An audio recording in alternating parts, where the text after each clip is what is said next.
గుంటూరు జిల్లా తెనాలి నియోజకవర్గం కొల్లిపర గ్రామంలో జరుగుతున్న గంగానమ్మ తల్లి కొలువు కార్యక్రమంలోని రాష్ట్ర మంత్రి మనోహర్ సతీ సమేతంగా పాల్గొన్నారు. ఈ సందర్భంగా మంత్రి మాట్లాడుతూ గంగానమ్మ తల్లి ఆశీస్సులతో మన సంస్కృతి సాంప్రదాయాలు నిలబడటం అదృష్టంగా భావించాలని అన్నారు. రాష్ట్ర వ్యాప్తంగా ఉన్న కుటుంబ సభ్యులందరూ బంధువులు ఈ కార్యక్రమంలో పాల్గొనటం సంతోషకరమని అన్నారు.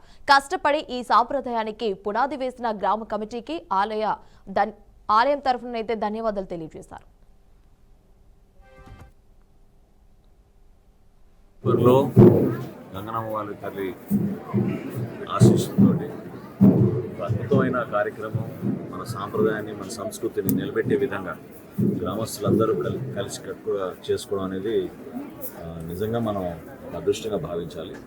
కొలుకుల కోసం రాష్ట్ర వ్యాప్తంగా అనేక ప్రాంతాల నుంచి కుటుంబ సభ్యుల ఆహ్వానం మేరకు ప్రతి ఇంటికి బంధువులు రావడం, అందరు కలిసి చక్కటి పూజా కార్యక్రమాల్లో పాల్గొనడం, మన గ్రామాల్లో ఉన్న ఒక అద్భుతమైన వాతావరణాన్ని నిలబెట్టినందుకు ఇక్కడ కష్టపడి అనేక సంవత్సరాల నుంచి ఈ గుడి అభివృద్ధి కోసం ఇక్కడ చేసే కార్యక్రమాలకి సహకరించిన పెద్దలందరికీ మనస్ఫూర్తిగా ఈ సందర్భంగా గుర్తు చేసుకునే కాకుండా అందరికీ ధన్యవాదాలు తెలుపుతున్నాను. ఊరిలో గంగనమ్మ వారి తల్లి ఆశీస్సులతో అద్భుతమైన కార్యక్రమం మన సాంప్రదాయాన్ని మన సంస్కృతిని నిలబెట్టే విధంగా గ్రామస్తులందరూ